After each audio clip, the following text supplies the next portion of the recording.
नमस्कार दर्शक बंधु देखंतु आपण आपणक बैंक सह आपण आधार मैपिंग अच्छी कि नहीं किपरि चेक करेंगे घरे बसी चेक करेंगे बैंक को जीवाक पड़ोनी तेणु आपण प्रथम कौन करेंगे जेकोसी ब्राउजर npci.org.in मारे npci फुल फॉर्म हूँ national payment corporation of India जहाँकि आपण आधार नंबर से रजिस्टर करेंगे से बैंक नंबर रिक्वेस्ट कले से सीडिंग करदेव मैपिंग करदेव जहाँफल आप जेकोसी आधार सह पेमेंट करेंगे से कौन होता ना बैंक पेमेंट कला कौन बैंक कोड सब देवा पड़ता आईएफएससी कोड बर्तमान किसी नहीं आधार नंबर देदेले आप आधार नंबर सह कौन पेमेंट अच्छी सी कौ बैंक अच्छी सब पेमेंट पड़े आसो तेणु आप कलापर प्रथम आसो कंज्यूमर ये कंज्यूमर टैप आप बर्तमान क्लिक करदेवे क्लिक कलापर कौन हम ना आसो तला देखूँ भारत आधार सीडिंग एनाबुलर BASAE आर बर्तमान आप क्लिक करेंगे क्लिक कले ये गोटे पेज खोल जहाँफल आप कौन करेंगे ना आपंकर बैंक को जाइक न पड़े ये आप स्टेटस चेक करेंगे तेणु बैंक में बहुत गहल रोचे तेणु आप बैंक कौन पाई जी ये मोबाइल बसिक सब चेक करेंगे आसला रिक्वेस्ट फॉर आधार सीडिंग जब आप सीडिंग हो न प्रथम ये करते ये रिक्वेस्ट करेंगे जदि आपटा खाली चेक स्टेटस चेक करेंगे तेणु ये आप सीडिंग मारे जदि आप काटापी डिसीडिंग मारे ये आप आधार नंबर देवे बैंक नंबर देवे अकाउंट नंबर बैंक नेम सब देकर करेंगे कि आम कौन स्टेटस चेक करवा तेणु ये राइट कर्नर देखो डाण पट सैड्र ये लिखा 7:28 लिखाई टाइम चलती लिखा लिख click above for other service ये आप कौन करेंगे क्लिक करदे क्लिक कले चार्टा ऑप्शन आसो देखो ये अच्छी थर्ड रे गेट आधार मैप स्टेटस ये बर्तमान आप ये ऑप्शन टाक क्लिक करदे क्लिक कले आपणकर पेजटा खोलीज देखो आसला गेट आधार map status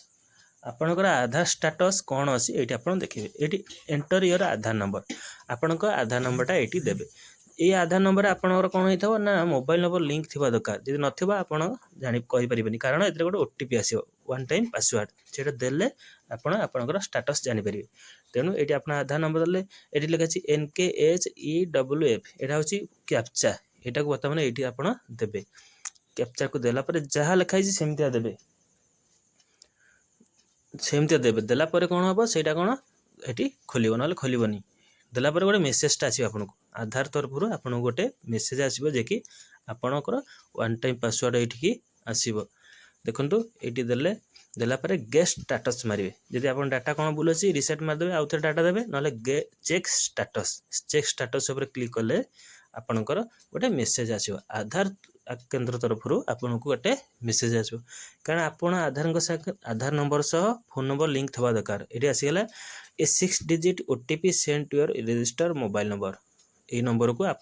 mobile last number अच्छी देखो तार मेसेज आसीगला ये मेसेजटार जो ओटीपीटा आई वन टाइम पासवर्ड 6 टिका नंबरटा आई से नंबरटा को बर्तमान आप देवे देखो मेसेजटा आसला 122846 आधार तरफ गोटे मेसेज आला 122846 122 846 ये आप लिखे जो लिखा एंटर ओटीपी से आप ये मेसेज नंबरटा को देवे दे सारापर सबमिट मारे आप स्टेटस देखेब जदि आपड़ न कर आसी कैंसल मारदे कटिज पेजटा कटिज तेणु सबमिट मारे सबमिट मारापर पेजटा खोल देखो पेज खोलला ये खुशीगला कौ दिन होती कौ तारीख रही कौ बैंक अच्छी सब ये आपंकर डिटेल सब देखिए गेट आधार मैप स्टेटस ताला आप जानीगले आपड़ आधार अकाउंट कौ अकाउंट अच्छे ना स्टेट बैंक ऑफ इंडिया जब लास्ट देखो स्टेट बैंक ऑफ इंडिया यहाँ कौन आप आधार सह मैपिंग अच्छी आपको आधार जेकोसी पेमेंट आसो सब यही अकाउंट को आसो देखो ये अच्छी मैप्ड मैपिंग अच्छी ऊपर टी आस ऊपर स्क्रॉल कले देखिपारे यहाँ कौन आधार एनाबल्ड अच्छी मैपिंग स्टेटस